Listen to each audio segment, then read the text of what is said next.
بسم الله الرحمن الرحيم. السلام عليكم ورحمة الله وبركاته، مشاهدي نجم الزمالك في كل مكان، وأهلا وسهلا بكم في فيديو جديد وفيديو كل ما تريد معرفته عن مباراة نادي الزمالك ووادي دجلة المقبلة بإذن الله في تمام الساعة 9 مساء غدا يوم الأحد. هكلمك عن طاقم تحكيم المباراة، تشكيل نادي الزمالك، وتحليل فني لأداء فريق وادي دجلة مع مدربهم محمد الشيخ. خلينا نبدأ على طول في التحليل الفني لفريق وادي دجلة، وأقول لك إن المدرب بتاعهم هو المدرب محمد الشيخ. مدرب هو اللي صاعد بيهم. الراجل يتميز بالكرة المتقدمة، بيدافع بيهاجم، ما بيخافش اي فريق، ما بيخافش يدافع قدام اي فريق. يعني شفنا مباراته امام بيراميدز، الراجل بيهاجم لحد اخر ثانية في المباراة. لا يعني تقدر تقول عليه مدرب من افضل المدربين الصاعدين في الدوري المصري. كمان خلينا اقول لك المباريات اللي لعبها الراجل: تعادل مع بيراميدز، خسر من انبي وبتروجيت كده 3 مباريات، وكمان فاز على زد في المباراة الرابعة بنتيجة 2-1، معاه 4 نقاط من 4 مباريات، فاز واحدة وتعادل واحدة وخسر مباراتين. يعني تقدر تقول الراجل في المركز ال15 في الوقت الحالي. مدرب بيلعب كرة جماعية، لعيبته حافظة بعضها، لعيبته عندها انسجام كبير جدا جدا في الحتة الدفاعية خاصة، لأن الراجل عنده منظومة مميزة جدا جدا في حتة الدفاع، والمدافعين بتوعه بيبقوا على خط واحد زي هانز فليك كده مع برشلونة. مصيدة التسلل، يعني الزمالك بكره اي لاعب هيتقدم سندي كده هتحسب عليه التسلل. راجل يعني بيتميز بحته مصيدة التسلل بشكل كامل.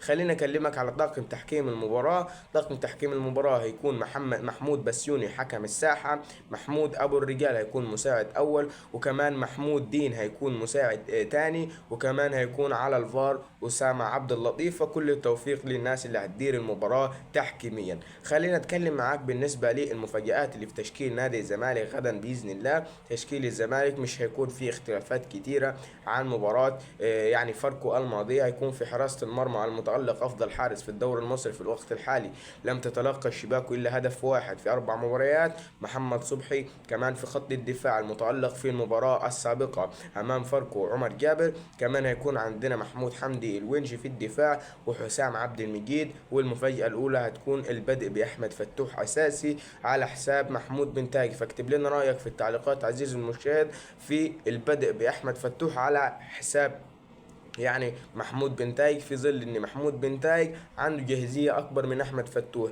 كمان هيكون محمد شحاته في وسط الملعب وعبد الله السعيد، قدامهم هيكون ناصر ماهر والبرازيلي اخوان الفينا في مركز الجناح الايمن، والجناح الايسر هيكون الكيميكو شيكو بنزا. هيكون راس حربة وحيد طبعا كلنا عارفين عدي الدباغ، الراجل اللي لسه ما قدمش اي حاجه مع نادي الزمالك. وكمان يانيك فيريرا متمسك ببدء المباريات كلها، ببدء المباريات كلها. يعني ليه عدي الدباغ بالذات؟ انا من وجهة نظري المفروض يبدا ناصر منسي، ولكن الراجل عدي الدباغ هو اللي هيبدا المباراه. فكل التوفيق لكل الناس اللي هتبدا مباراه نادي الزمالك، والفوز يكون لصالح الملكي باذن الله.